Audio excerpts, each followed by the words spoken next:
Safe exit আর নাই কারোই। মাহফুজ শেখ আমাদের এখন সেফ এক্সিট বলে কি একমাত্র আপনাদের পার্টির এক নেতা বলে, আপনার পার্টি নয়, আমাদের দেশের একটা পার্টি বলে কি মৃত্যু ছাড়া আর কোনো সেফ এক্সিট নেই। যে এত মানুষ শহীদ হয়ে এই দেশকে স্বাধীন করলো, তারা কিসের লাভের জন্য করেছিল? আমি ৭১ সনের কথা বলছি।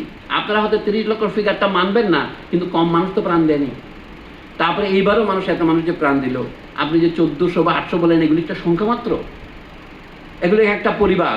মাহমুদ দারবিশ বলেছেন কবিতা যে যুদ্ধ শেষ হবে, নেতারা হ্যান্ডশেক করবেন, কিন্তু সেই মা তার সন্তানকে খুঁজে পাবেন না, সেই স্ত্রী তার স্বামীকে খুঁজে পাবে না, তাদেরকে আপনি কি জবাব দেবেন?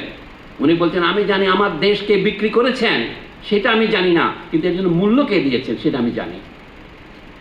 এই জন্য বলি, কোনো বিপ্লব সম্পূর্ণ ব্যর্থ হয় না, পূর্ণ সফল হয় না। আমাদের সাফল্যে এইটুকু যে আপাতত কথা বলতে পারছি, ব্যর্থতা এই হবে যে হয়তো পরশুদিন আমাদের আবার প্রাণ দিতে হবে। আমি বিস্মিত হব না, কারণ মানুষ দুবার প্রাণ দেয় না। শেক্সপিয়ারের পুরনো কবিতা উদ্ধৃত করে আমরা বলতে পারি, কাপুরুষ আর মরে বারবার, মানুষ তো মরে একবারই, কিন্তু তারপর প্রতিদিন মরতে হবে নাকি আমাকে? আমাকে তো কিছু করে তো মরতে হবে। এই জন্য বলি ১৮৫৭-তে যারা বিদ্রোহ করেছিলেন তাদেরকে আমরা দ্বিতীয়বার মেরেছি। আমি আর বেশি লম্বা বক্তৃতা দেবো না।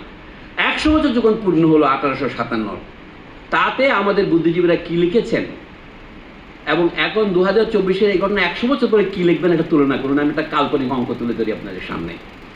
১৯৫৭, আমার জন্মের ১ বছর আগে, ভারতের কমিউনিস্ট পার্টি একটা পত্রিকা বই বের করে, নাম রিবেলিয়ন 1857। তারা এটাকে স্বাধীনতা যুদ্ধ বলেন নাই। ২ বছর পরে মস্কো থেকে একটা বই বের হয়, কার্ল